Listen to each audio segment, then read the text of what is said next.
Reserve. The root of all our evil, it begins with the Federal Reserve.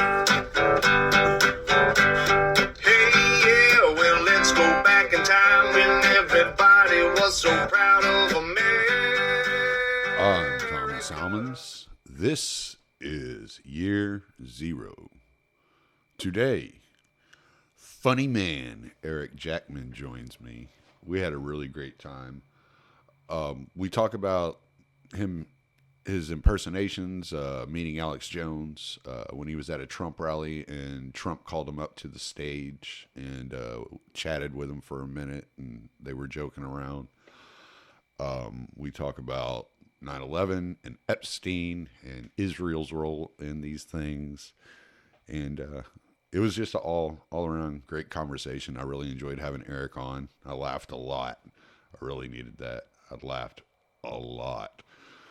So I really think y'all will enjoy this conversation. But first, as always, RyanBunting.com. For all of your graphic design needs, go to RyanBunting.com. Ryan Bunting is a great libertarian and a great anarcho-capitalist. He's also a great graphic designer.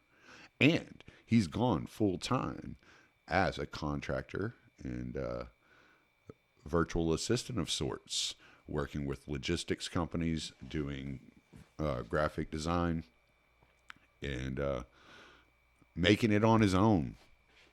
Ryan took the step of individuality and independence, getting out of the corporate structure and starting his own small business. So support our guy, RyanBunting.com, and you'll be glad you did. Go to the Libertarian Institute if you don't already. That's where you can find great articles and podcasts. You'll read Sheldon Richman every week. You'll see some Ryan McMakin, Jim Bovard, even me every once in a while. Also, you can find Year Zero, The Scott Horton Show, Patrick McFarlane, Keith Knight, Kyle Anslone, all podcasting over there at the Libertarian Institute. So go to libertarianinstitute.org and don't be afraid to donate. Thank you, Tom Burton, for the music. Enjoy the show. All right, I'm here with Eric Jackman. What's going on, dude?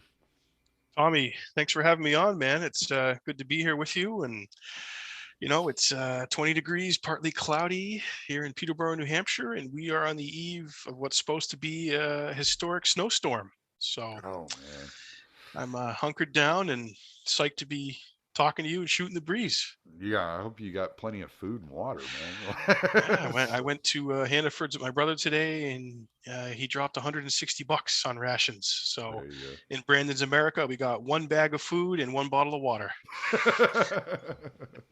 Yeah, that inflation's a bitch. It is.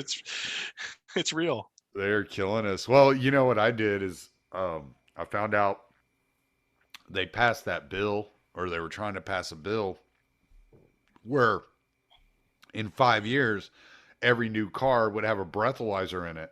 So I went and bought me an 82 K5 Blazer. I was like, all right, yeah. My 1982 fucking Chevy Blazer doesn't have no goddamn breathalyzer in it. That's awesome. Yeah, that's some creepy shit, man. Yeah. So I was like, whatever. You know, we got my wife's truck, she a little 2016 Nissan, and then I got my 350 that's bored out to a 360. That thing sounds like a monster. It's got a 4-speed transmission. There ain't no going under 45 miles an hour in that fucking thing. Yeah, once you get hauling, man, there's no stopping that thing. Yeah, it's a big old piece of metal just flying down the road. I love it. Nice. So.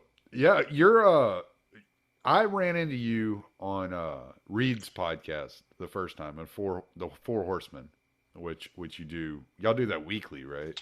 Once a month. Once a month. I knew it was. Yeah. I knew it was either once a week or once a month. We believe in scarcity. Yeah, well, it's worth more now. So exactly.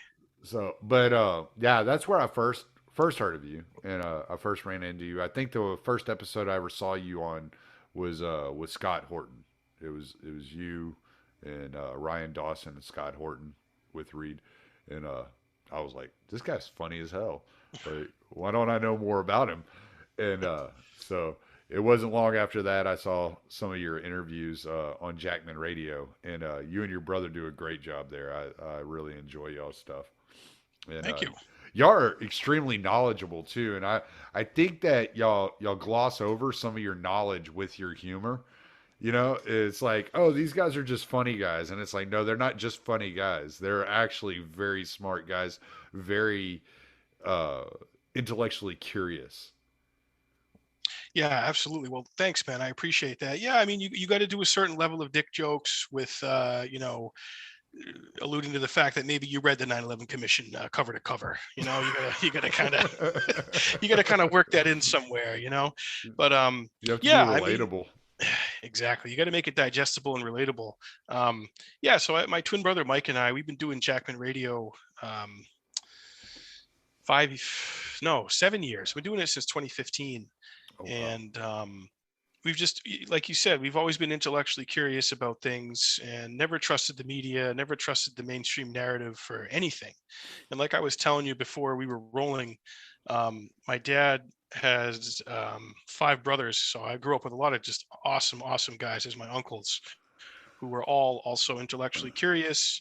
And, with the role of an uncle, yeah, we'll bring you to the hockey game, the ball game, we'll be your uncle, we'll hang out. But they also would tell me about books they were reading about, like the Kennedy assassination, American foreign policy, just stuff that maybe not every other of my buddies' uncles would be interested in or be talking about to their 10-year-old nephews, Right. So that kind of really sparked my early interest in learning about world affairs and geopolitics and looking at counter narratives to what we were seeing on TV and in the mainstream and stuff. So that kind of informed a lot of my early quest for information and knowledge. And then the comedy aspect and theatrical aspect of what I do, I've always just enjoyed performing for people. My brother and I discovered at an early age we were good at impersonating people. It started with members of our own family because my mom was from Boston originally, so they got the goofy Boston accents, and we'd make fun of all my mom and her siblings with not pronouncing their R's and driving their car, and it's time to go to bed. You've had way too much soda to drink. They add R's onto words that don't have R's. So we would do that, and then that led to making fun of Bill Clinton and impersonating Bill Clinton. And then we eventually would impersonate all our teachers in school, get their permission to impersonate them during the school talent shows in front of the whole school. So the Jackman brothers just became known as the guys that are funny guys who are into conspiracies, politics, and they do impersonations of people. So that's kind of always been my bag. Who's your favorite to have actually done their impersonation to their face? Oh, I mean, it has to be Trump. I mean, it's got to be Trump and Alex Jones. There's a couple of great videos.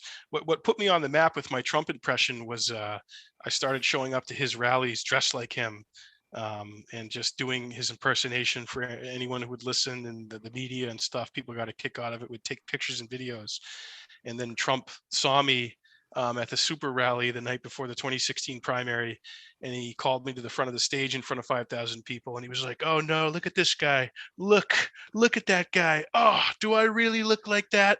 Please tell me this isn't Trump." And he was like, "Melania, would you marry this guy? I don't know." And he laughed. It was really funny. I mean, that's peak Matrix. Like, that's a surreal moment right there. And Trump said, "Hey man, congratulations. I hope you make a lot of money doing this." And that's kind of what launched me into being a professional Donald Trump impersonator, and actually being hired by people to be Donald Trump for their events, for their parties, for political events. I mean, you name it. I've done any kind of event in the last 6 years doing that. And then I ran into Alex Jones out at the Republican National Convention in Cleveland. And he was out there with Roger Stone, shilling for Trump. And Roger Stone had a book out called The Clintons' War on Women. So Alex Jones and Roger Stone were pimping that out and selling that and doing little pop-up events near the convention hall. And I got wind that Alex Jones was going to be showing up to a spot, and I'm like, oh, I gotta be here for this. So like a few minutes later, he comes out from like a side alley, and he's got some security guards with him. I think they're like ex-military guys. And I was talking to one of them, and I just started doing Alex Jones. I was like, "Yeah, we're here in Cleveland right now. We got to be careful. There's Illuminati agents. There's deep state. They're all around. They're having a Bilderberg meeting over there, Trilateral Commission, CFR, Aspen Institute. They're up at the Bohemian Grove in robes. I did my impression for him, and he's like, "Dude, that's really good, man. You got to do that for Alex." So he when Alex was like in between talking to people who wanted pictures with him, he brought him over, and he's like, "Alex, you got to hear this guy do his impression of you. It's really good." So I said, Alex, great to meet you. If you try and take our firearms, 1776 will commence again. And he laughed. He's like, you got to come up here and do that in front of everybody. So he brought me up in front of a bunch of people who were gathered at like a pop-up signing event with him and Roger Stone. And there's a video of Alex bringing me out going, "This is a real Bill Hicks." And I did my spiel, and he's laughing and Roger Stone's laughing. And it was just another outrageous, surreal moment. So I would say doing those impressions for those guys themselves was probably my favorite for sure. Yeah, those moments, those videos are hilarious. And what makes them even better is you can kind of see part of the humanity of like Trump and Alex Jones and how they don't take themselves too seriously. And it's like, oh, okay. Yeah, you could never get away with that with like an Obama or a Biden. You know what I'm saying? They'd be like, yeah, I do. They would take it so personal. They would just be like, oh my God, Secret Service better do something about this guy. And that's exactly it, man. And I'm glad you said that. That's what informs my impressions of people when I do impersonations, is the human side of them. Right. That these people do actually have a sense of humor. Trump has a great sense of humor. I mean, we essentially had a comedian as president for 4 years. Yeah. We had a reality TV. We had an orange reality TV, McDonald's eating porn star fucking clown as our president for 4 years, which is amazing. If you can't enjoy that and see the humor in that, I mean, leave the country. Just give up. Just forget about it. If you can't enjoy that. But yeah, Trump and Jones had a good sense of humor about all of it. Yeah, sure. I mean, just remember like one of my favorite comedians that I saw live was Frank Caliendo back in the day, and he used to do Charles Barkley, and it was hilarious, and Charles Barkley would have fun with it. Nobody took it personal. And I remember like I was a big sports radio guy back then, and so he would do Jim Rome impersonations, and nobody knew. It was like this very select few within the crowd that knew what the hell he was doing. Very niche. Yeah, and we'd be cracking up because they were so good. And Jim Rome used to play commercials for I think it was Hoops sporting equipment, and it was Frank Caliendo doing Jim Rome advertising Hoops sporting equipment. That's amazing. It was hilarious. So like you kind of, even if you would never get along with these people, at least you could see, at least they can laugh at themselves and have a good time. Oh, absolutely. And Trump has always enjoyed people who impersonate him. I mean, I look to Daryl Hammond as the OG. That guy, I grew up, he was a big inspiration on my brother and I and our impressions. That's back when Saturday Night Live was good. I mean, Daryl Hammond's Bill Clinton, his Al Gore, his Trump, are just all some of the best impressions I've ever seen. And Trump always really enjoyed Daryl Hammond impersonating him. He said, look, he does a great job. Alec Baldwin is a nasty person. Okay. He's got an agenda. He's part of the MSNBC at DNC. Okay. It's just a political hit job against me. I like Daryl Hammond. Bring back Daryl Hammond.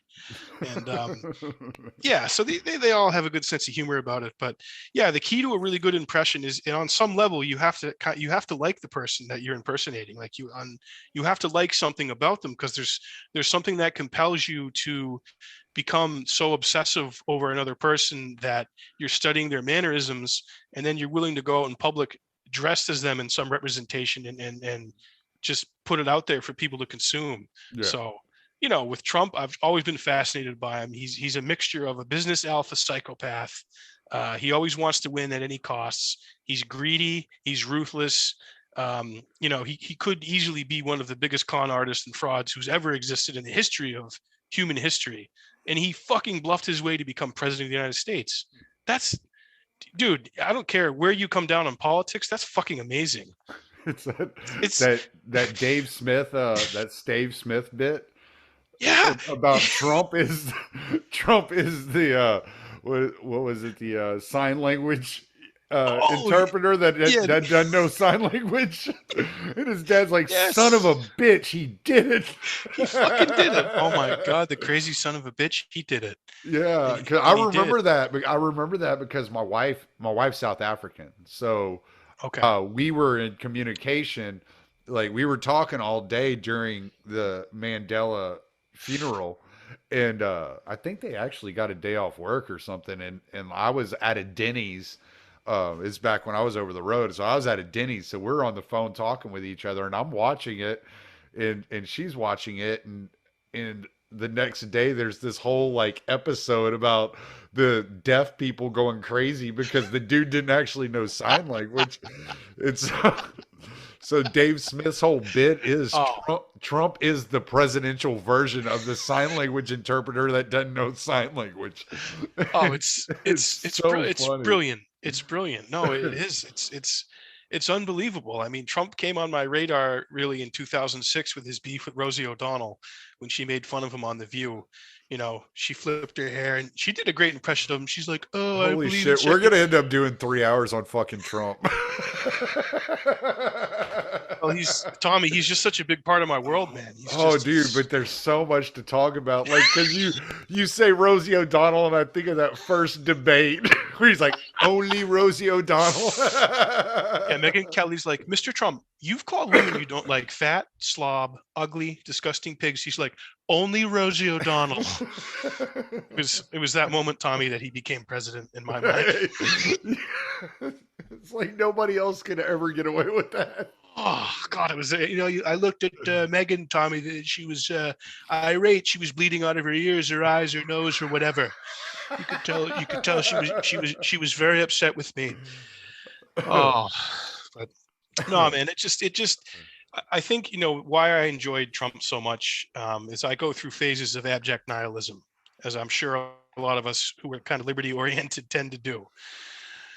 Because we've been talking about real serious shit for a long time. We've been looking into it. We've been researching it, and Trump comes along and just absolutely bulldozes everybody and becomes fucking president and doesn't talk about really anything of any substance. and here we've been banging our head against the wall. He said a few good things. I loved when he destroyed Jeb Bush in the debates. And he was like, "The World Trade Center came down during your brother's reign. That's not safe." Okay.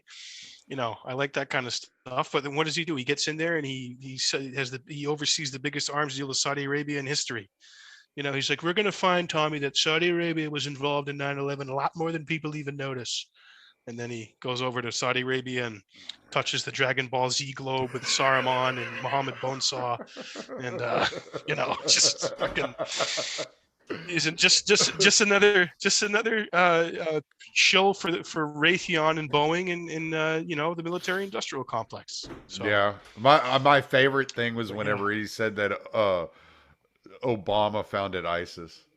I was like, oh my God, he just said that. I mean, look, think about this, Tommy. Okay, before Iraq was safe. You could go there. If you were part of the Ba'ath Party, you could leave a Rolex in the city square. No one would touch it.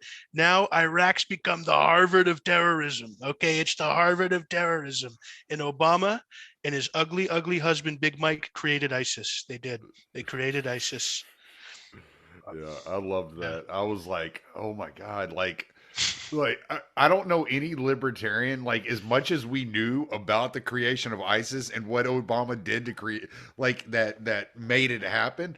I don't think any of us could put it into a bumper sticker like that. Oh, he's the king of sloganeering. I mean, God, he's the king of branding. You got to give him that, man. He's unbelievable. Yeah.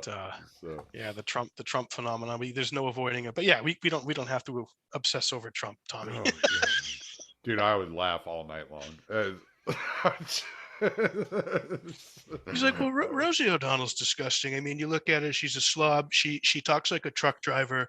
Rosie got mad at me and attacked me personally because I had to congratulate her on the failure of her magazine. Her magazine called Rosie, which was a huge disaster, and everybody sued her. When he tweeted at Elizabeth Warren that he would see her on the trail. Oh Everything. my god. Everything. Oh my god. Pocahontas. I got more Indian blood than Pocahontas, and I don't have any. Yeah, but the whole like just he was giving a nod to the Trail of Tears he's like, I'll see you on the trail. He's the biggest troll who's ever lived, and I miss him on Twitter every day. We all do. You always knew you always knew it was a great tweet when Michael Malice would quote tweet it and say we don't deserve him. Yeah, Malice says it on Rogan multiple times. He's like, we're not worthy. We're not worthy. I call Trump the Emir. We're not worthy of the Emir and his greatness. Yeah. You know? Oh, it was just that was some of the most fantastic sound bites came out of Trump. Yeah, he's a lot of fun. And Reed and I talk about this a lot. That we just want the chaos in the 2024 GOP primary. We want him to come back just for the chaos in the shitstorm that comes around Trump, and just the further fracturing and destruction of the modern Republican Party. I'm here for every minute of it. We all are. I think he's gonna run. I think he's gonna. I don't think there's much doubt. And barring he has a heart attack from all the Big Macs he eats, but. They did a test, Tommy. I am the most in shape president to ever serve. Okay, the most in shape. Okay, yeah, he loves his Big Macs. He loves his KFC. Oh God, yeah, no, I would bet money that he's running again, and I think he gets in there. He clears the field. I mean, they'll all bend. DeSantis doesn't have a national campaign in him. He's popular in Florida, but he's dog shit on foreign policy, and he doesn't. I've heard that, but I don't know anything about his foreign policy ideas, so I just kind of all right. Yeah, Yeah, I mean, he's certainly bent the knee to AIPAC and Israel, and would do their bidding just like Trump did for 4 years. So that's nothing special, nothing new. But I think Trump will be the nominee, and God, he could win again, man. I'd be surprised if he announces. I'd be surprised if anybody primaries him. Anybody worth a shit. I mean, you might get like a Liz Cheney or something like that. But I mean, I would pray for that. To see a Cheney be a punching bag for Trump any day of the week is good in my book. Yeah. But I have a hard time thinking of anybody who's fairly popular at this point in time that would actually throw their hat in the ring against Donald Trump. I don't see that. I don't see it either. Maybe, I don't know, man. Dan Crenshaw might be kind of leveraging for that primary position as much as he's been trying to insert himself into the news cycle over the last 6 months. I don't know. My wife used to work for his cousin. Okay. Yeah, here in Beaumont. Okay. Just a little Decent bit away. People or yeah, his cousin's great defense attorney, great guy. Yeah, and she loves him to death. Just down home, Texas guy. I imagine Dan's basically the same. I just feel like he's just too politically aware, Yeah, I mean, he knows how to tap dance and play the game, and I've heard criticisms about his gun views on guns, and from some of this foreign policy stuff kind of whiffs of neocon to me. So he lost a lot of conservatives here in Texas whenever he came out in favor of red flag laws. Red flag laws, that's what it is. Okay, yeah, I've heard a lot of libertarians talk about that. Yeah, I'm because I'm in Texas, I have many more of my friends are conservative than libertarian. And they were not excited about his stance on red flag laws. Yeah. So yeah, I don't, maybe on a national stage he can get a little bit more attention, but in Texas he's not the most popular candidate here in Texas. I can tell you that.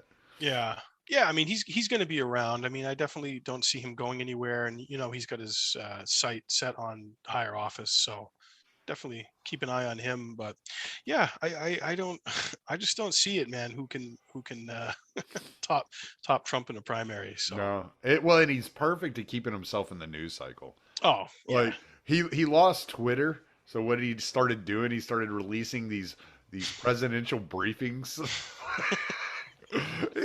Did you see the one about Alec Baldwin, where he's like talking about Alec Baldwin shooting that girl on set? And God, that's incredible. it's just like, this dude is hilarious. Yeah. Like, he just says some off the wall shit, and it's just like, well, you can't argue with it. It's true. Yeah, he goes off the rails. He's a lot of fun. Yeah. He's a lot of fun. But you did bring up 9/11 and Trump mentioning Saudi Arabia, so let's get into that a little bit, because we could just laugh all night and everybody's just going to be like, okay, I didn't know I didn't know Year Zero turned into a comedy podcast.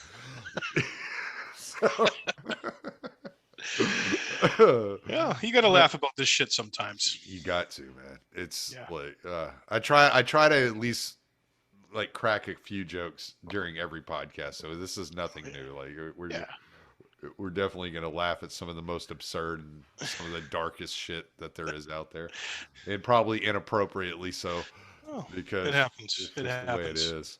Exactly. So, I think my wife gave up. She was trying to keep the dogs out of here. I think she gave up because that's okay. We love the dogs. We love the dogs.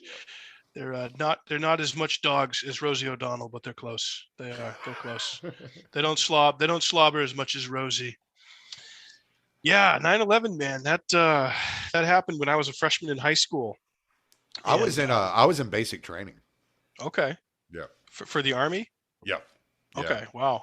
Jam. So that had to have been kind of like, oh shit. It was intense. And it was strange, because I was listening to your episode with Adam today, and he was talking about how everybody went and got on the roofs of their buildings, and they're looking at it, and they're like, what is going on? And then the second plane hit when they were watching.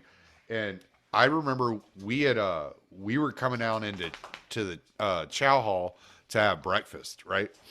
And we would do our morning PT, and then we'd go get in formation. Well, we didn't even make it into formation. The drill sergeants were pushing us through into the chow hall, because that's where the televisions were. And so they were pushing us through into the chow hall, and they had us stand all outside the chow hall, and the chow hall was all window. It wasn't solid wall. It was all windows. You could see in and out. And so we're all watching the television from outside. The drill sergeants are all inside. And we saw the second plane hit, right? And when the second plane hit, one of the drill sergeants walked outside, and he goes, all right, guys, we're at war. And I was like, fuck, this is for real. Yeah. That was. Well, I had gone that May of 2001 when I was finishing up 8th grade in middle school. We had gone on a trip called American Heritage Tour, and we went to getting Civil War battle sites, Amish country, and then New York City and DC. And New York City, I saw the World Trade Towers. We went to Ellis Island, and we were on the ferries in the harbor. And there's pictures of me, 14 years old on a ferry with the trade towers in the back. I got to dig that picture up. So we were the last group to go on that trip from my neck of the woods here in New Hampshire to see the World Trade Center. And on 9/11, our principal comes on the PA and says, America's under attack, and the World Trade Center were hit by planes, and they're completely destroyed. Those buildings no longer exist. And I was like, holy shit, because they waited to tell us until the second plane hit, and both buildings had already collapsed. And then they said something's hit the Pentagon. And it's just, oh my God, it's like surreal, like out of a Harrison Ford movie or something, right? Like Air Force One or a Clancy novel. And I just knew, man, from that day that our whole world was going to change. And I saw a lot of the upperclassmen wanting to sign up for the military right away and go get the people who did this to us. And that really just began the onslaught of this global war on terror mindset, and just this never ending friction and tension and fear that just permeated like every aspect of our lives. And we've never been the same since, man, going on 21 years later. Yeah. And well, and as much as, you know, that was kind of a catalyst for me, because of where I happened to be at that moment in time. And it was even more so for you because of your age, you know, being in high school and being up in the Northeast and being familiar with those regions and that area. It seems to have struck much closer to home for you. And so you dedicated a lot of time to figuring out like what the hell just happened. Yeah, well, I have cousins who were FDNY through my dad. They were my dad's first cousins, and they were firemen out of Staten Island. And I'm pretty sure Staten Island lost the most firemen out of the 343 who died. Yeah. So, that was like, wow, that's hairy that they survived, but they lost so many of their brothers. And, it's freaky. It's just a really psychologically damaging event for our whole country and for my generation. Um, and obviously we'd never seen anything like that since Pearl Harbor, an attack on our, you know, the homeland like that. And it's very jarring. And we just saw the beginning of, like I said, this 24/7 security state apparatus getting amped up, and no one asking any questions about it, no one worrying about it, everyone willing to cede civil liberties and rights for the sake of safety. We had Tom Ridge, this whole new created government Department of Homeland Security, the TSA. We saw all these things spring up, and I have some people that I know who were like just born or not alive when 9/11 happened, and they didn't realize there was no DHS or TSA Right. until 9/11 happened. Like, to them, that's just normal. Their baseline is these government bureaucracies and these agencies are normal. Yeah. They've always been here. No, they haven't always been here. And no, it's not fucking normal. Okay. Right. So, I saw the birth of all that. And, like I mentioned, my uncles before and some people in my family have always been anti-war, always questioned official narratives about stuff. It was no different for 9/11 right out of the gate. Like, to me, I was like, how the hell were these planes allowed to go off course this long, and NORAD didn't shoot them down, or there wasn't an air response from our $1 trillion security apparatus that we have in this country? Like, what the hell happened there? So to me, that was like one of the first things that really baffled me and a lot of people who pay attention to this kind of stuff. And that's when I first heard about these war games that were going on 9/11, these drills, these exercises that were happening all over our country, where they were simulating plane hijackings, and they were inserting false blips into the radar systems for I think it's called NEADS, Northeast Air Defense. Mm. And they were false blips that would confuse anyone who's trying to do their job. When you all of a sudden you're in the middle of a drill, and then you hear, no, this is real world, there's a hijacking. Well, which plane is hijacked? Which plane went off course? What are the chances that drill and that kind of stuff's happening while an actual real world hijacking occurs like this in an attack? Right. So, Yeah, and that contributed to the slow response.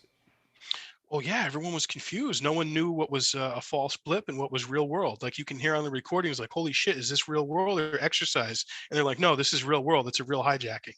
So that right there raised some red flags to me, and like kind of made me like, unless Al Qaeda had some inside track on when NORAD and our air defense hold these drills and exercises, there's something really fishy about this. Right. And to this day, man, I still find that all really fishy. And I don't have a clear answer for people about it. People can look it up. Some of the drills are called Vigilant Guardian. What's the other one? Vigilant Guardian. Amalgam Virgo is one of them. And they're exercises simulating hijackings of commercial planes going into targets and buildings in the Right. Northeast. And Yeah. then lo and behold, it happens. Right. Yeah. Well, and I mean, it's these things just seem to happen at such convenient times, and not just with 9/11. If you look at the beginning of the COVID pandemic, you had Event 201, and you had the SPARS pandemic, documents being released by Johns Hopkins, and they happen to map right along with the COVID pandemic, and you're like, I I can't say that y'all are responsible because I don't have the evidence to say that you're responsible and that you knew what was going on. But at the same time, it's very fishy, the timing of all this. Like, in the way that all this stuff is happening and the information that y'all had and the plans that y'all had in place to react, not to the virus, but to the public. And it's like, okay, like, this is really weird. Yeah, the problem, reaction, solution always seems to be really firmly in place, like at the drop of a hat. Yeah. And 9/11 with your Patriot Act was really no different, and your creation of the TSA. Now, the Patriot Act, I'm sorry, go ahead. Oh, yeah, I was going to say in Homeland Security. I was just going to ask, the Patriot Act was actually written years before 9/11, right? I'd have to brush up on my Patriot Act history about the authors, but yeah, I mean, they had the bill. It's I'll look up how many fucking pages that thing is, because they had the thing in the can. I mean, like, essentially the thing was greenlit like overnight. Patriot Act. Boy, we love Google, don't we love Google? 342 pages, 342 pages long.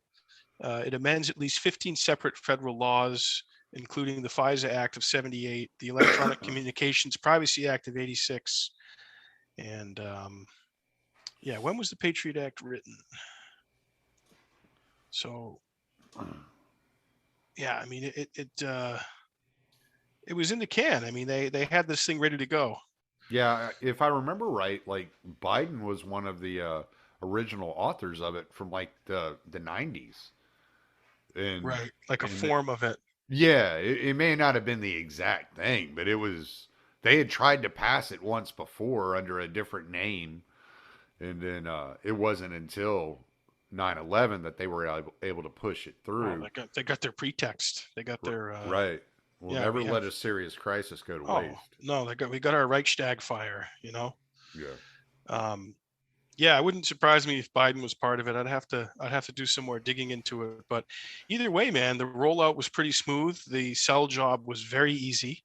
And like I said, I saw scores of my classmates and peers who were older. I was 14 going on 15 when 9/11 happened. And upperclassmen would be closer to 18, 17, 18 to join the military. Right. And tons of kids from my hometown, man, they signed up because of 9/11. Right. And some of them got shipped to Afghanistan, and then some of them ended up in Iraq, and it altered the course of their lives forever. And the, like you said, the pretext for the Patriot Act coming through, that ushered in a lot of surveillance. This, what Snowden released, which a lot of us had already known about some of that stuff. And so he basically just co-signed on what we already knew and released the documents that prove that, hey, yeah, this stuff is going on. Yeah, he showed us. He showed us these phones that we all have, man. This is This is it. You got one of those, they got you. But it's not even just your phone. It's this grid and net that was created, that's been created.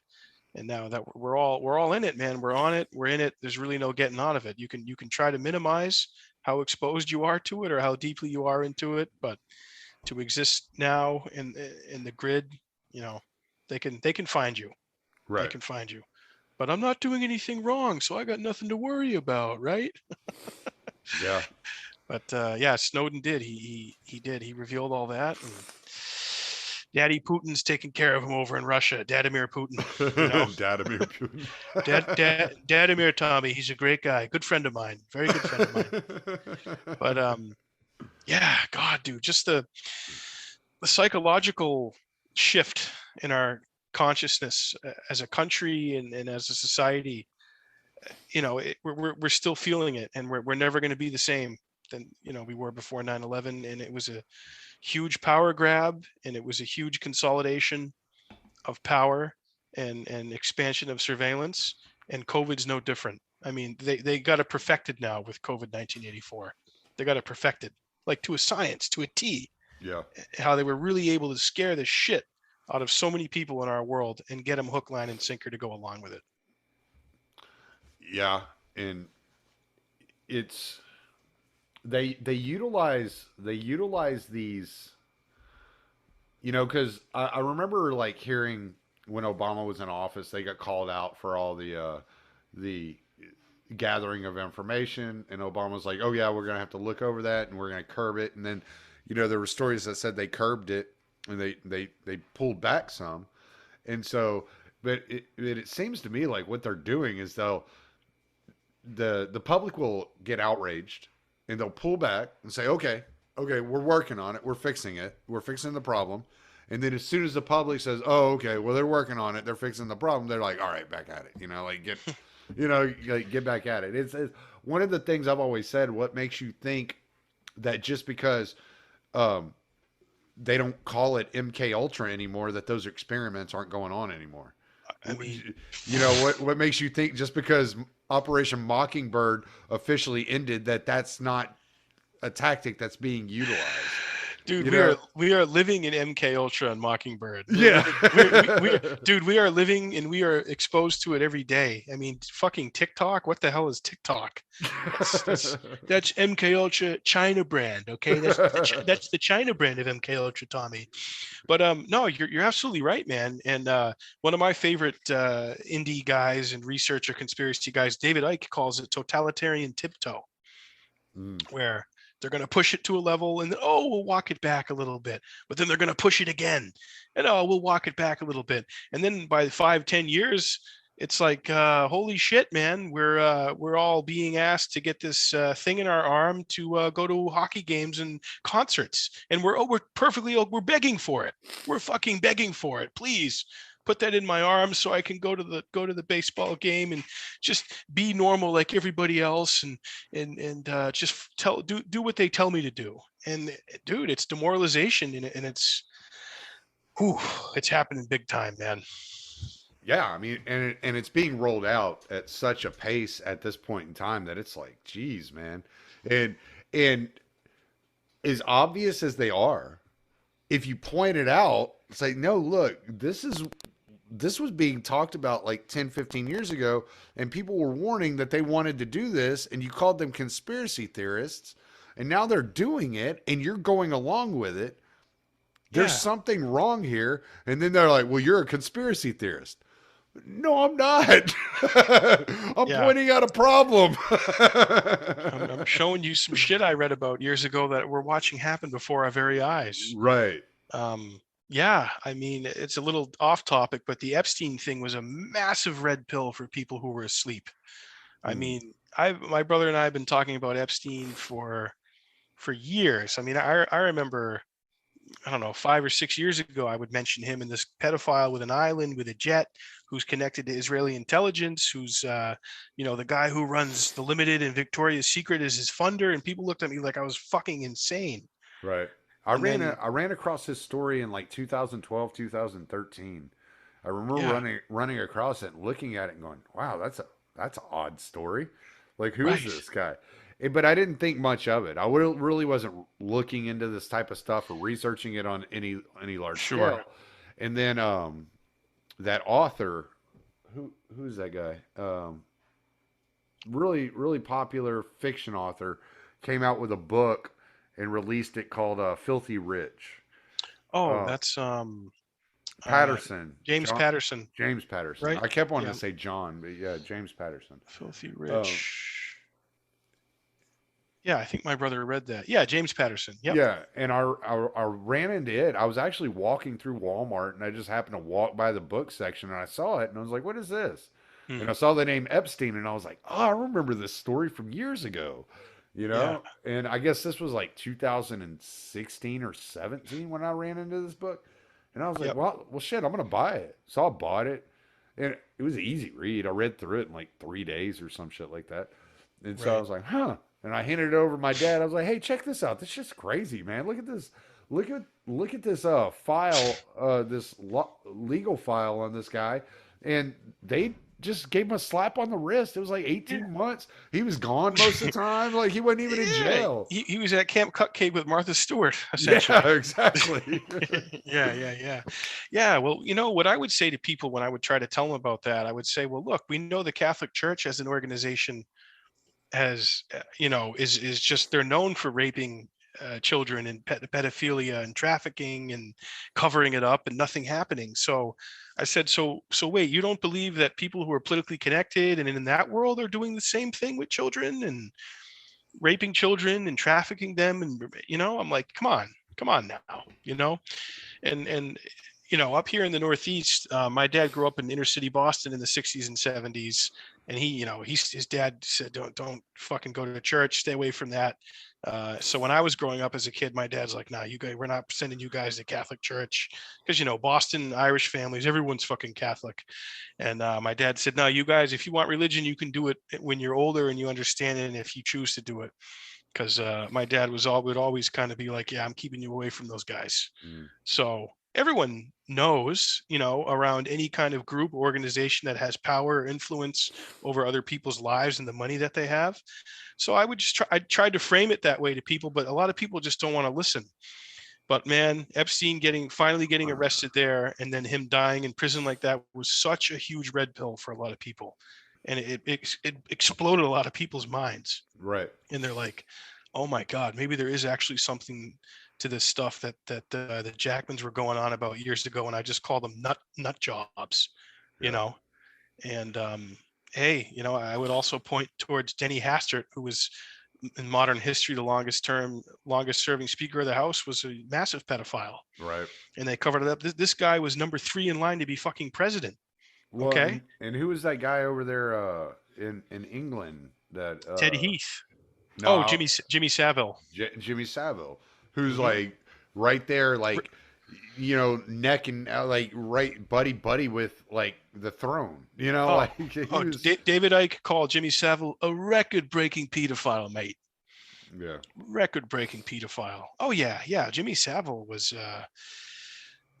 buddy with the royals. I mean, the royals are all pedophiles too. I mean, it makes sense seeing I've seen little things here Prince and there Andrew and suggesting a that. guy named Lord Mountbottom. Your name's Lord Mountbottom. I mean, yeah, you're obviously a pedophile. That's got ped written all over it. But That sounds genetic. yeah. I can't escape my ancestry, Lord Mountbottom. We're having tea with the children, and then we're on Jeffrey's jet in 2 hours for the island. Don't be late. But nah, man, that peeled back, that opened the curtain for a lot of people who had never really looked into this stuff before, or just thought it was fantastical and only shit you see in like a Liam Neeson movie, Taken, Yeah. shit like that. But it's like, no, this is, the elite are into this stuff. This is what they do. This is power. This is leveraging secrets over other people. And then when that person gets into either elected office, or they're on a board, or the CEO of some company, when they're in and out of government, you can turn the screws on them and get them to do whatever you want to do, because you have tapes of them with children. Yeah. And that dude, that's fucking scary, man. That's not something that we want to believe or hear about or like, confirm, but that's real. Yeah. That's absolutely real. So No, I mean, there have been instances of people working for the Clinton Foundation in Hades trafficking children. It's so odd because like people want to point to Donald Trump and say, oh, well, he was friends with Epstein too at one point in time. Okay, yeah, he was friends with Epstein too at one point in time. But after Epstein was arrested, don't you think if they had something on Donald Trump, they would have used it? Like that would have been the one name that was released. If no other name was released, he would have been the one getting targeted. yeah, I wonder about how Trump, how deep into that Trump is. And you're right. If his opponents or enemies had something, why didn't we see it? Why didn't it come out? but also at the same time, I look at how much Trump did for Israel in his 4 years as president, and how much he acquiesced to Netanyahu and the far right and the Likud party in Israel. I mean, he got the embassy moved over there. They opened the new embassy. He didn't say jack shit about the settlements. No problem with funding. I mean, didn't he sign into law like tens of billions of dollars more in aid for Israel? I mean, he did everything they wanted without any resistance, without any pushback. Palestinians, nothing for the Palestinians. So when I look at that, to me, is that either that Trump just is just totally loyal to Israel and considers himself a Zionist, or did someone connected to the Epstein, Mossad intelligence operation have something on Trump, and once he's their guy, they got everything they wanted out of him? So I don't have any proof. I don't have any evidence. That's just a observation on my behalf. Well, and rumor has always been that Trump's Israel policy was drafted by Jared Kushner. So it might be more beneficial to wonder what Israel has on Kushner and not what they have on Trump. Well, Kushner, Netanyahu would stay at the Kushner's house when he was a kid. Jared's father, Charles Kushner, is a gangster. He's a New York, New Jersey real estate gangster. Yeah. And he actually went to jail. I think it was either in the 90s or the aughts. Was sent. Chris Christie prosecuted him for a bribery scandal. Charles Kushner hired a prostitute to try and lure his brother-in-law into a hotel that was recorded, to get an up on him, get blackmail on him, because they were on the opposite side of something. It was something with politics or a real estate deal or something. So Charles Kushner's wife, Charles Kushner tried to set up his wife's brother in this thing. That's how fucking dirty and twisted these people are, man. So yeah, absolutely. Via Kushner, Netanyahu had a line right into the White House. Yeah, absolutely. Yeah, Kushner is he's deep into it. He's part of B'nai B'rith and Abad Lubavitch, and you had that in the White House. So, and then now you have Trump, saying fuck Netanyahu, he burned me, he's a loser. I did everything for him, and he calls Biden and congratulates him that the election was stolen from me. So he's sour grapes now. But when he was in there in a position to do anything like for the Palestinians or to halt settlements, nothing. He gave the Likud and Netanyahu everything he wanted and then some. As an aside, get ready for it to get really fun. I don't know if you heard the news today, but Pittsburgh's Supreme Court determined that mail-in voting was unconstitutional. Not Pittsburgh, but Pennsylvania. Their Supreme Court determined that mail-in voting was unconstitutional. So it's even going to get crazier. Holy shit! I didn't hear that, man. That's news to me right now. That came out. Yeah, that came out earlier today. So wow. Yeah, it's gonna be. It's gonna be pretty wild. Don't tell Trump. Yeah, well, that's what I'm waiting on. I can't wait for his response. Oh God! Wow. Yeah. So it's insane, man. I mean, there's just I've just always been fascinated with how power works and how power is leveraged. So what do you? All right, so we're talking about like Epstein. We're talking 9/11, and they all have like this common thread, like Mossad. A lot of people don't want to talk about that angle. I'm not afraid to talk about it. I don't know enough about it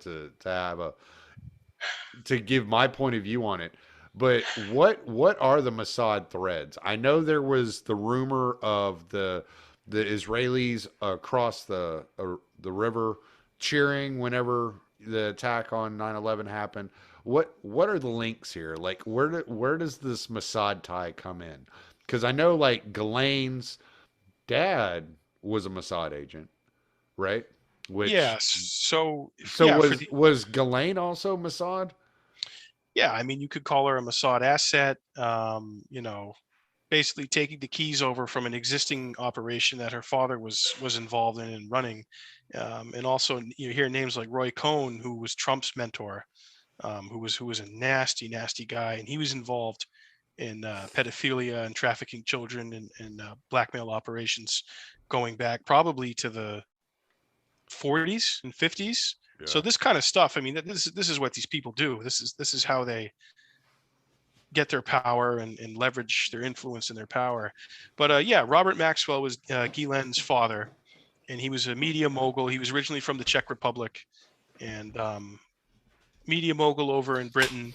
And you know, he played ball with MI5. He played ball with the Soviets. Certainly, I believe he was truly loyal to Israel and the Mossad and that intelligence group. And yeah, that's you know, when you're a media mogul, obviously gossip, information, leverage, photos, video, anything you can get on people, you know, to help your business and your bottom line. Maxwell was into it. And what I think what the Epstein thing was, you know, Ghislaine Maxwell had the Rolodex, she had the context, she had the line into the royals, high society in England, and all over the world. And Epstein was the money man, his money coming through Les Wexner, the founder of the Limited and L Brands, which created Victoria's Secret, and I think the Gap and all those companies. And Les Wexner was part of was or is part of a group of Israel first, ultra Zionist, Israel nationalist billionaires called the Mega Group. And the Mega Group are just, you know, a group of these wealthy individuals who at any cost will advance the agenda of Israel and what they want to do and what their goals are. And another group, another family who's involved with that are the Bronfmans from Canada, who founded Seagram's Liquor. And they're the money people, and they find someone like Epstein, and they essentially create a front man, a fence, and Epstein, with his financial wizardry or his understanding of how to create front companies and scams and that kind of stuff, is the face of this thing, is the front guy, and it's Les Wexner's money. So Epstein and Ghislaine meet each other probably in the 80s. I think I don't know the exact date they met, but they met and took on the ring, and anyone they could find and target that they felt had a vulnerability or a weakness, who could be an influential person or someone who could affect policy, influence, or anything like that was like open game for them. So just because you see someone's name in the black book, I don't think it necessarily means that they're guilty of these things. It's just that Ghislaine and Jeffrey wanted to get to as many people as they could. So you know, not everyone necessarily was involved in trafficking and abuse of children, but that's, to me, that's the main thing with the Epstein thing. So 9/11 is a separate thing. You mentioned the people cheering. So, you know, Ryan Dawson I learned a lot about this from Ryan Dawson, his on the ground original research about this. So on 9/11, you had the first plane hit the tower at 8:46 in the morning. And there was a group of young men who were across the water in New Jersey at a building called Doric Tower. And a woman saw these young guys dancing, celebrating. They were boisterous. You know, they caught her attention. Yeah. And one of the towers was on fire, and she saw these. There was I think there was three or four of them, and she saw them. They didn't look upset about what was happening at the World Trade Center. They were taking pictures, they were filming, they were flicking lighters, they were high-fiving each other, and they were, you know, accompanied by a large white van, a moving van with a company called Urban Moving Systems on it. So this raised her suspicion so much that she called the local authorities and described to them what she was seeing, and they issued a bolo, be on the lookout for these guys. And later on in the afternoon, I think it was on Route 3 or the Jersey Turnpike, they found the van. I think it was a guy named Officer Scott DiCarlo. I think he was New Jersey police. Pulled the van over, got the guys out of the van, and arrested all of them. And one of the guys said, you know, we're not your problem. we're Israeli. Your problems are the Palestinians. We deal with terrorism all the time. Now America's going to know, what we're going through, that kind of stuff. Right. So they searched the van, and one of them had, I think it was $4,000 or $5,000 in cash on them. They had bomb sniffing dogs go through the van, and this is all in the FBI reports. This is all in a FOIAs that were released. I read through a lot of them, and they found bomb residue in the van. They had all the cash. I believe they found plane tickets and passports for them all to leave the country on September 12th. Just all kinds of weird shit. Like, okay, so these are young Israeli guys, and they're all here visiting America. And while they're here, they're going to work for this moving company. But where do they get all these plane tickets from? Why do they have all this cash on them? I mean, movers don't make that much money. 2001, I mean, what was minimum wage? $5, $6, $7 an hour. So the whole thing is very suspect, and their behavior is very suspect. Why are they celebratory? How do they know to be in that position to be set up filming towards the World Trade Center? And they were seen before the first plane strike. So that shows that these guys knew something was going to go down at the World Trade Center. And when you dig into urban moving systems, and the guy who was in charge of it, a guy named Dominic Suter, he was questioned. They raided urban moving systems office in New Jersey, and confiscated all the hard drives and all the computers and everything, and found some crazy stuff, some interesting stuff. And obviously the FBI has all that information, and only bits and pieces of it have been released through FOIAs. And some of the pictures of these guys with the towers in the background were released with their faces all redacted, and you can't see who their faces are, but Dawson was able to kind of figure out who is who in each picture. And their names are out there. You can find all their names. And so that's very interesting. And you want to know, who are these guys? How do they know to be there? And how do they know something was going to go down at the World Trade Center? So they were detained for, I think, 60, 70 days. And then afterwards, they determined these guys weren't involved. They had no prior knowledge. There's nothing going on here. And they just quietly deported them, sent them all back to Israel. And then these guys go on TV in Israel, and they say that we were sent to document the event. We Israel deals with terrorism daily, and now America is going to understand what terrorism is all about. And we were just sent there to document the event. So it's like, okay, sent there. Who sent you there? And how did you know there was going to be an event to document? Right. So you can dig more into these guys. It's just, to me, there's people in the camp who say, okay, so these young Israeli guys were here. They knew something was happening, and they didn't do anything to stop it. They didn't warn the counterparts in the American intelligence or the FBI or anything like that.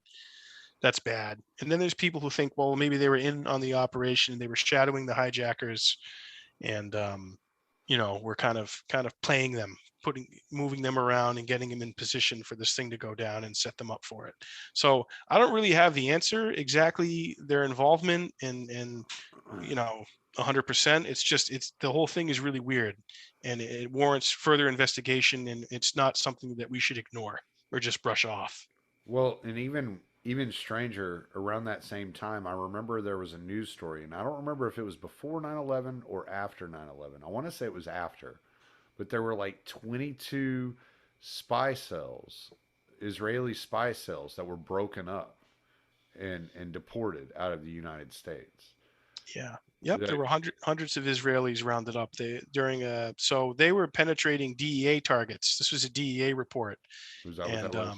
Yep. And Robbie Martin, Abby Martin's brother, he's done incredible research into ecstasy rings that were Israeli ecstasy rings, which could have been connected to that.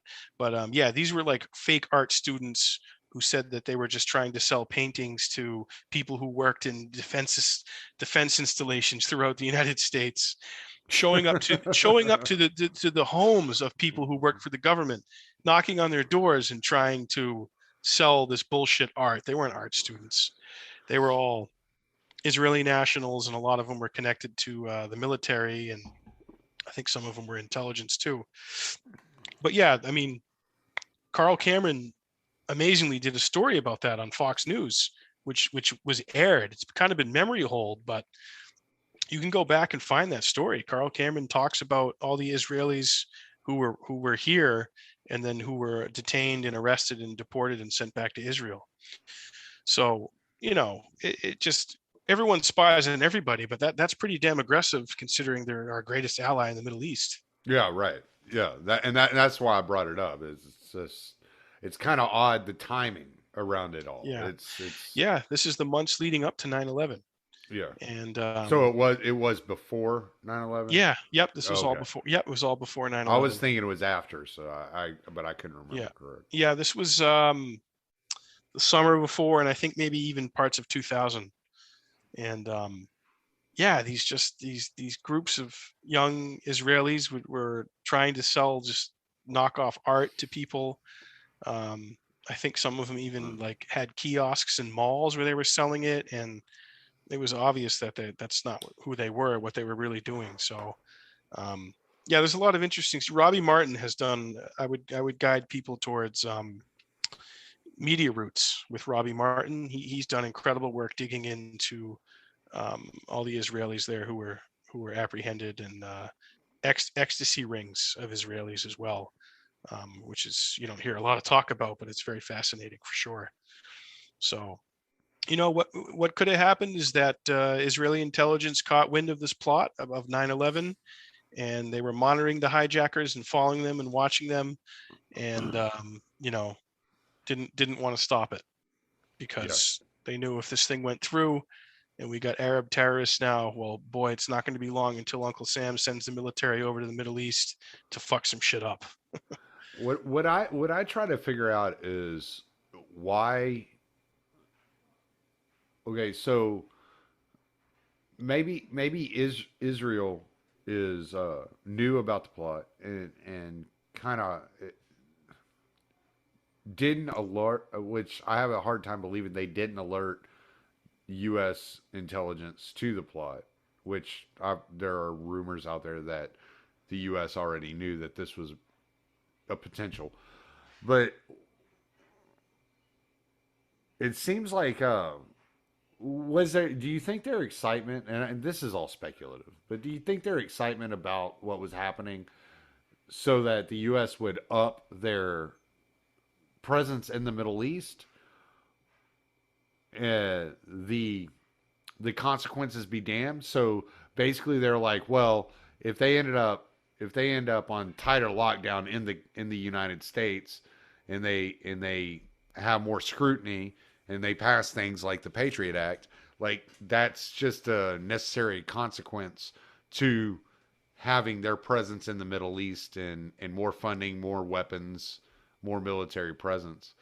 Yeah, well, I mean, Netanyahu even said, the 9/11 was very good for Israel. He said that the attack on the Pentagon and the World Trade Center is good in the sense that now America will finally confront terrorism and they'll finally deal with it. And certainly a destabilized and more fragmented Arab world benefits Israel. They can consolidate their power and influence in the region, and have the American government do it for them. With our troops, our men and women, and our money. So, and Ryan Dawson brilliantly connects all this with the anthrax attacks, and the propaganda and the people who sold that whole thing, to leading up to Iraq after 9/11. And it's a lot of the same people, man. It's that PNAC group, the Project for New American Century. I don't know if you've heard of those guys. Yeah. Yeah. So they're just, they're Bush era neocons, and they're all very supportive of Israel. And, a lot of them are Zionists and believe in at all costs to support Israel and go after the terrorists and just create this whole war on terror thing. And I think it's called Reclaiming the Room, or just you read some of the PNAC documents, and it's just clear as day that they just want to balkanize the Middle East and fragment it and destabilize it, and then create a power vacuum for, Israeli interests, defense interests in America, and a lot of those people are all connected. So, it's not really a stretch to see who really won out in that deal Yeah. with that happening. And yeah, it totally created a vice grip here in America, and the fear, and it's been God, it's a terrible knot for sure. So as this, because that's what I'm trying to figure out. Like when it comes to the vice grip in America, when it comes to this surveillance state, is who's benefiting from that surveillance state, most of all. And the more I look at it, and the more I watch it like evolve and become what it is, the harder it is for me to say that anybody benefits more than corporations. Yeah. And Yeah. is this a result of corporations seeing a weakness and taking advantage of it? Or is it a result of maybe some of these NGOs and these big financiers like BlackRock or Vanguard that are funding these corporations, that are investing in these corporations, were they funneling money to some of these groups to attack the United States as well? Yeah, I mean, it's not a stretch, because I mean, a lot of corporations are multinational. They're not loyal to a country. They're not Right. they're not loyal to a constitution, to a bill of rights, to any of that. They're loyal to their bottom line and to their shareholders and their board. So, if an event, obviously a lot of people made a lot of money from 9/11 and from the Iraq War and all of that, and it's a monetization of human suffering in a death machine. Mm, And it just kind of seemingly has no end. right. So an event like 9/11, where you had 3,000 people here die in our borders, which led to over 1 million people being killed in Iraq, and all the industries that are around that military action, and creating more military hardware and transporting thousands of troops to the Middle East. I mean, it's just, the thing is trillions and trillions of dollars to be made. Right. So, Well, and you see it's where like, all the wealth is centralized around DC since 9/11. yeah. I mean, it's become the richest Oh, area in the entire country. I saw a meme that just summed up this whole Russian thing so brilliantly. It said, "We are on the doorstep of nuclear war with Russia, so 400 people in the Northern Virginia area can remodel their bathrooms." You know, Yeah. kind of. That's, you know, I mean, yeah, that's it's how kind of hard to argue with that. it is. I mean, that's how it comes across. That's how it appears. And I mean, the unfortunate thing is there are people that buy into, this whole situation, and it's like, It's a machine, man. yeah, It's a machine. It's greed. It's it's constant propaganda. I mean, think about the propaganda around our war machine. I mean, Hollywood exists to reinforce narratives that we have enemies all over the world that we have to go murder and yeah, kill. We have people in countries that we need to go overthrow and destabilize, and then occupy and terrorize the locals, and stay there forever, indefinitely, because of terrorism. yeah. So that's a powerful thing, man. And until you break free of that, and you're clear-minded, and you understand what that thing is, man, that'll have a grip over your mind your whole life. Well, and And that's part of what my suspicion is as to what's happening at this moment is Trump kind of broke that. He had at least fractured that idea that we were supposed to be over there funding all these wars and doing all these things. Like, he wasn't a great anti-war candidate, but he asked enough questions that it made people stop and go, yeah, why isn't Germany funding its share of NATO? Like, you were getting your populists, your conservatives were starting to look at this, and now you see this machine is being turned inward because yeah, the threat is coming from within. Now, I remember in 2009 hearing that people with Ron Paul bumper stickers were potential domestic terrorists, yeah, but it was never to the degree that you're seeing it right now. Yeah. Oh, yeah. I mean, the capital bullshit didn't help that at all. But right, this idea of libertarians and independent people, alternative 9/11 truthers, anti-war people, we're domestic terrorists. Yeah. We're to be watched and looked at with suspicion. Yeah, absolutely. Well, Trump said things that the front guy is not supposed to say when he becomes president. You know, the front man for the machine. Like, why don't we just take that oil? Yeah, look, we go in there? Why do we go in there? Take the oil. I should go in there, take the oil. We didn't even do that. We go to Iraq. We should take the oil. He said that on Howard Stern, like leading up to the invasion. He wasn't like gung ho about it, but he's like, if we're gonna do it, take the oil. But no, he did. Trump said a lot of shit that you would never hear a president say or someone on that stage say that stuff. But yeah, it got a lot of people paying attention who hadn't been paying attention before, or asking questions. Why are we flushing trillions of dollars into a black hole in the Middle East to kill the terrorist group of the week? You know, and they've just got so much mileage out of 9/11, and now they're just gonna keep getting mileage out of the COVID thing, man. And Well, it's COVID, domestic terrorism. I mean, yeah, they have so many. What they've done is they've actually taken that old adage, like, don't put all your eggs in one basket. And yeah, so they anytime- diversified. Yeah, anytime a story gets cold, they just move to the next one. They always have one on the heater that Yes. they can go for, and they can just move around, whether it's Russia, Ukraine, COVID, domestic terrorism. You know, ISIS. every day is January 6th. You know, Yeah. so it's, you know, I'm just look at it and I see, well, the whole ISIS kind of diatribe, that whole like conversation is kind of dead, because they focused all that terrorism, combating terrorism had to be combating the virus. It's like it was kind of like when they ended the Cold War, they needed a new enemy, so they went after terrorists. Right. And now that they pulled the troops out of Afghanistan, they need a new enemy, and it was COVID. Well, nobody was buying the COVID bullshit.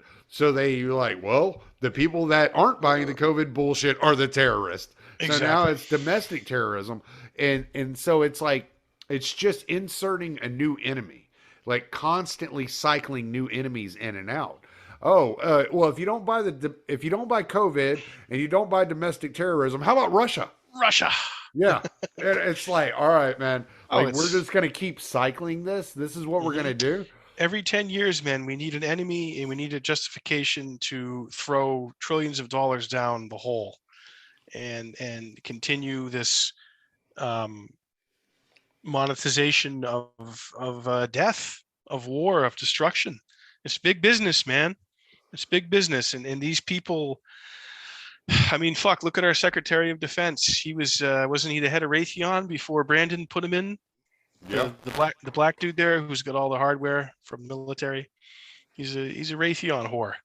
Yeah. He's running the Pentagon now. So it's just this revolving door, man. And it's just business, and it's just grift. And they don't care. Like George Carlin says, they don't give a fuck about you.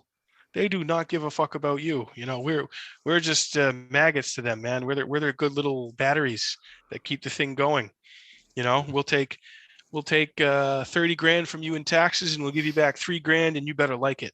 Yep. You know, so it's a big machine, and it's becoming harder and harder to take a stand against it, because they're turning families against each other. I mean, they've turned this virus thing into a means of fracturing families and friends. People who've been friends their whole lives, because you decide you don't want a needle in your arm, or he got the needle in his arm. Well, we have to hate each other now. Yeah. And they got everybody wound up, man. And if you're not clear-eyed and you still watch that TV every day, those Alphabet, Mockingbird, Legacy Media's talking heads, and you actually buy into that shit, well, yeah, you are willing to shut people out of your life because of a needle. You know? Well, and this is why I say, who said MK Ultra ended? Who said Operation Mockingbird ended? Like, what they did is they accumulated a bunch of knowledge, and they started, like, they weren't experimenting. They were experimenting with drugs, obviously, like right there. But what they were really experimenting with was the psychology of humanity, and how it's like that. Who was it? Casey, who's attributed to saying that we know that our disinformation campaign will be complete when everything the American people believe is false, right? So it's this whole psychological warfare, like this, like the mass formation psychosis thing. I remember, like, I was looking back through texts from like a year ago. I had sent my dad a video on mass psychosis. Oh, really? Yeah. Like I was like, no, this stuff has been out there forever. And I was just I was just scrolling through text. I was looking for a music video actually that I knew I'd sent my dad, but I couldn't find it. And I happened to run across this video. I was like, what is this I sent him? And it was like from a year ago. I sent him a video on mass psychosis. Wow. I was like, and so it's like, oh, okay. So all the stuff that we've been researching, we've been looking into, when it starts coming out into the public eye, then, oh, no, wait, that doesn't exist. That's not a real thing. And this is what they've tried to do with Alex Jones. And this is why you have the Alex Jones tip jar going around. Like, it's like, okay, yeah, he was right. Like, maybe not about everything, but he was right 90% of the time. Like, you're talking about www.saveinfowars.com, Tommy. Go on there right now. Infowars has never been under attack more than we are right now, folks. They're coming for us. Saveinfowars.com. Isn't it band.video now? Yeah, he's on band. Yeah, band.video. No, you're right, man. It is psyops. I mean, we're psyoped. The level of psyop, dude, is it's almost unfathomable. You almost can't even wrap your head around it because it's literally seeped into every aspect of our lives. And I mean, you look at grown men, man. I don't know where you are if you're still into sports or where you are with sports, but I went to Fenway last July. It'd been years since I went to a Red Sox game. And, as a kid, man, I love hockey games. I love sporting games, and going to them, it's very entertaining. Right. But I mean, to go there and see tens of thousands of people absolutely transfixed and hypnotized by this child's game being played by grown men, and then just how deeply invested and involved and emotionally and psychologically connected they are to this thing, and how much of their time and their energy and their money and their effort is spent around a child's game being played by grown men is to study in psychology. It is unbelievable. So the bread and circus aspect of our society is so weaponized and so ingrained in so many people's lives that they're not going to ask about, oh yeah, just give me that needle. If I need that needle to go in here, give it to me. I'll take 4 of them and your booster. And when you have a pill that comes out for it, I'll take your pill too, and I'll pay for it. Yeah. You know what I mean? So I look at that, and some people are just beyond reaching. You're not going to reach them. You're not going to, you're not going to get them. They're just going to look at you like with that blank stare, and they're not going to really think twice about what you're trying to tell them. Yeah. So, okay, we got to accept that. That's fine. But there is, and like we said with the Epstein thing, and the COVID, the narrative's falling apart for a lot of people. You can reach some people, but you got to kind of meet them where they're at and show them how it actually impacts their own individual lives. And that's, I was feeling angry up until a couple of months ago. I was just angry. I was just like, you people are fucking idiots, man. Like, y'all are stupid. Like, it's this shit so obvious. Like, right. These, you can read A Brave New World and see like what is happening. Like how do you? And I would go in and I would quote A Brave New World to people. Like when they would say something, I'd be like, "Oh, thank Ford," or something like that, and they would laugh because they would get the joke. But they don't see the parallels, right? And I had a guy say to me a while back when I went into work, he said, oh yeah, by the way, we got to wear masks again. And I was like, what? He's like, yeah, we got to start wearing masks at work again inside the store. And I was like, oh, okay. He's like, yeah, it's fucking bullshit. I got vaccinated, so I didn't have to wear masks anymore. And I was like, I looked at him and I said, did you actually think that would work? And he just kind of shrugged, like real sad, like just shrugged, like just hopeless, like He did. yeah. And at that moment, I went from being angry at all these people to just feeling bad for them.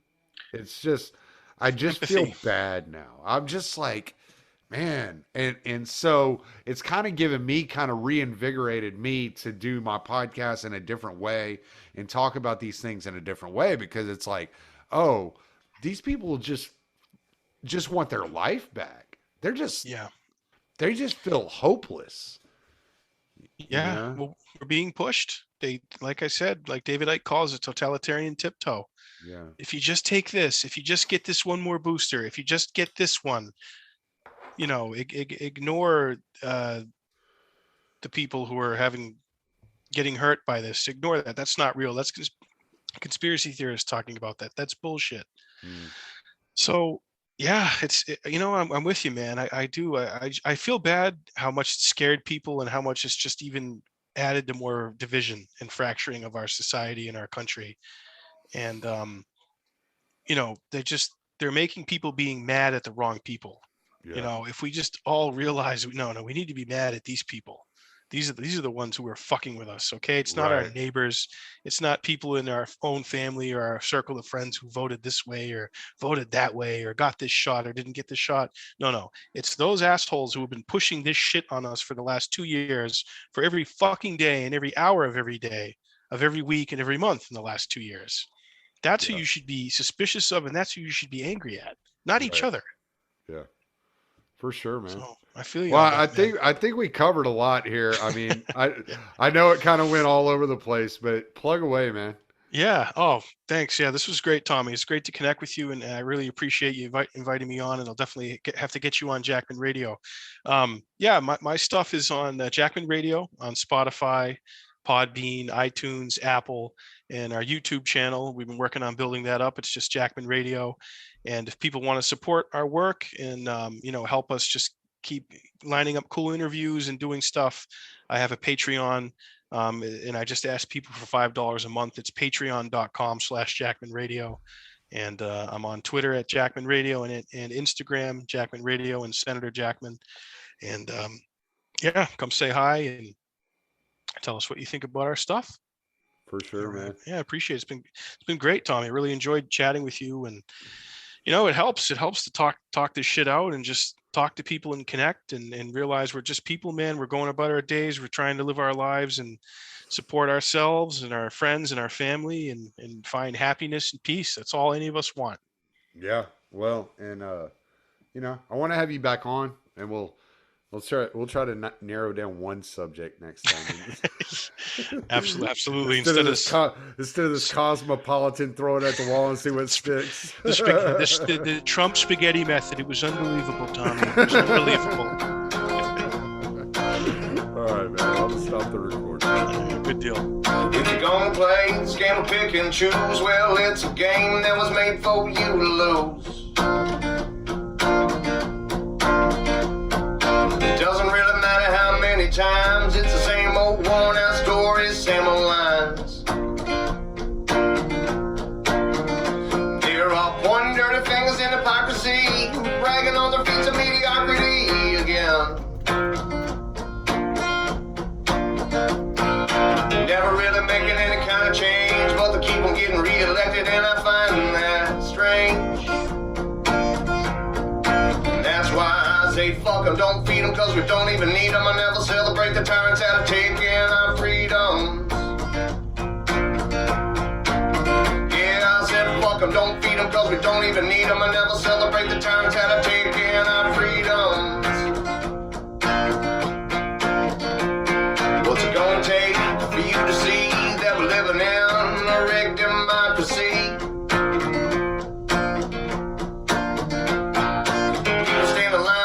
That they've been choosing, paying no attention to the rights they keep on losing.